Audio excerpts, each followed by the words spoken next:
Banor dhe aktivist në Lezhë u ngriton sërish në protestë kundër fabrikës së përpunimit të mbetjeve me origjinë shtazore, e cila ndodhet në lagja në Skënderbeg. Protestuesit u mblodhën në qendër të qytetit dhe me pankarta në duar marshuan drejt fabrikës duke shprehur shqetësimin e tyre ndaj dotjes së ajrit dhe mjedisit.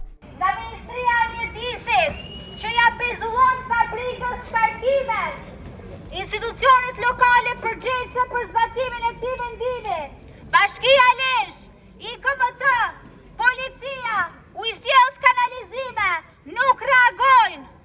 Bashkia Lezhë thot informalisht dhe kryetari i bashkisë thonë informalisht kur i pyesin qytetarët.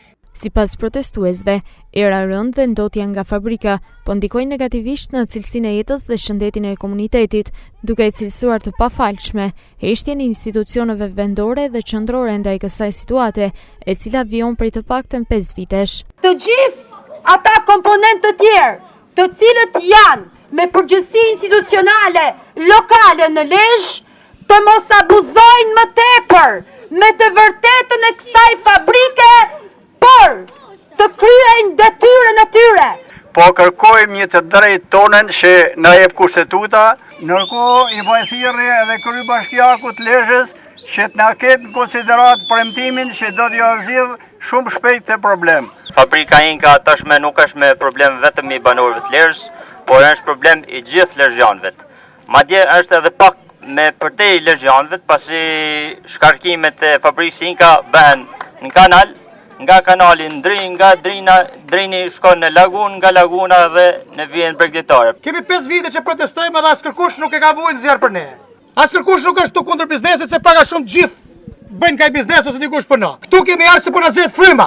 Në mbështetje të protestuesve, ishin dhe përfaqësues të opozitës në Lezhë, të cilët premtuan se do ta ndjekin këtë çështje derisa të marrë zgjidhje. Është në të drejtën e qytetarëve të sotëm që të kenë kushte më të mira jetese, të banojnë qetësisht në banesat e tyre, pasi banesat të cilët janë sot këtu, janë banesat të cilët janë shumë kohë para ndërtimit dhe ushtrimit të aktivitetit të kësaj fabrike. Sipas të dhënave teknike rezulton që kjo lloj fabrike duhet të jetë paktën minimumin 25 km nga qendrat e banuara dhe jo të jetë mes banorëve. Absolutisht që kanë të drejtë, është një fabrikë e cila funksionon jashtë kushteve që duhet, jashtë kushteve normale, është e përqendruar në zonë të banuar si dhe shkakton një ndotje të jashtëzakonshme në qytetin e Lezhës si dhe në rrjedhën e lumit Drin që kalon mes përmes të qytetit. Nga ana tjetër, përfaqësues të fabrikës pretendojnë se po respektojnë të gjitha rregulloret mjedisore dhe ky subjekt nuk krijon ndotje në mjedis, ndërsa qytetarët paralajmëruan se nëse nuk merren masa konkrete, do të vijojnë me protesta të tjera deri në zgjidhjen e kësaj problematike.